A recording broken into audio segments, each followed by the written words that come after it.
Joining me now to discuss the war, where it stands, Democratic Congressman Mike Quigley from Illinois. He's co-chair of the Congressional Ukraine Caucus. He's been to Ukraine himself as well. Congressman, thanks so much for taking the time this morning. Thank you. Good morning. So we're a year in today, remarkable to imagine. Do you see any way out of this war? There have been hopes that Putin might be exhausted by this, see the writing on the wall, but he's doubling down. Should we prepare ourselves for a much longer war there? In a couple hours, I'm going to go to St. Nicholas School here in Chicago and go to a prayer service for those students. 70 so of those students are Ukrainian refugees. Wow. It's hard for me to go there and not be committed to giving their home country the weaponry it needs to win and not be in a long stalemate. I fear that we're giving them just enough to be a static war and have it protracted. As you said in this opening, I think Putin is not going to get war weary. I'm concerned that the West might. So, and indeed, what I've been saying since the first day of the war is we need to give them whatever they need to win this war. What is that exactly? Because we've seen armored personnel carriers go in. That's new. We've seen tanks go in.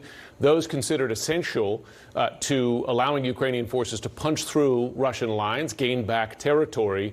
But for instance, Jake Sullivan, speaking on our air last night, said that fighter planes are not what Ukraine actually needs right now. Do you disagree? Well, everything we give them, almost everything we're giving them now was viewed at once, not necessary or escalatory. So tanks are a good example. That debate over tanks was finally ended, but because of that delay, I don't think the first Abrams will get to Ukraine before 2024.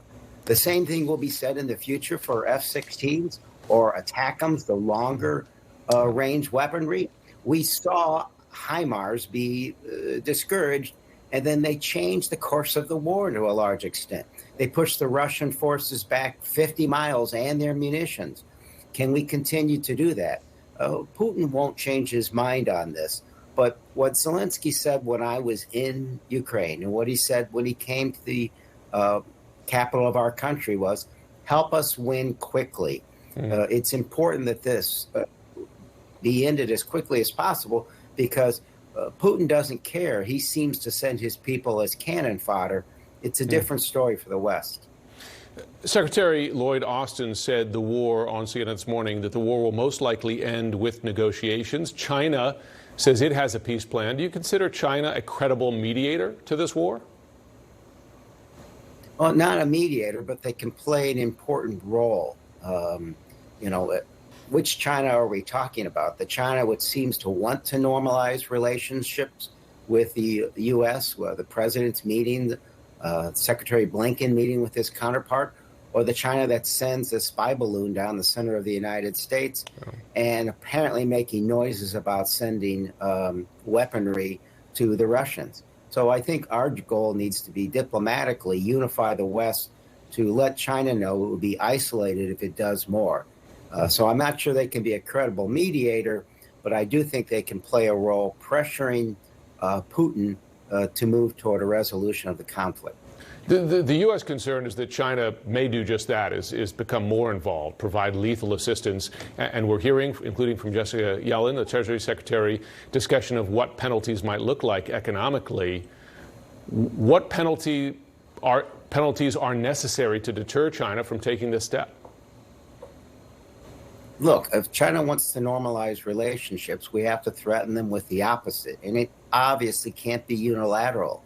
It has to be with their important trade partners. All the more reasons that trade matters because it influences policy for countries like China. It's why we should have done Obama's trade deal in the Pacific Rim. So it can't just be the G7. It can't just be NATO, the EU. It has to be a worldwide effort to convince China this is a bad idea. It's against their economic and diplomatic interests. You and I have talked for some time about Republican colleagues of yours who say it's time to stop or seriously pull back aid to Ukraine. It's not a majority at this point, but a very vocal minority. Do you see bipartisan support for Ukraine fraying in the coming weeks and months under a Republican-led Congress? Look, I'm concerned about a long-term impact. This war would go years, but right now I see a very unified bipartisan support. You're correct. I mean, there's a resolution out there by one of the fringe far-right Republicans to end support, but it only has 11 co-sponsors.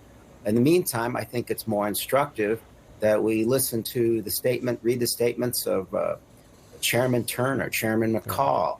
They have more influence and more credibility. But given the speaker's need, apparently, to listen and to give this fringe group a disproportionate influence, that part does concern me, because they could be the tip of the dog's tail wagging the body politic. Congressman Mike Quigley, Democrat from Illinois, thanks so much for joining us this morning. Thank you. Anytime.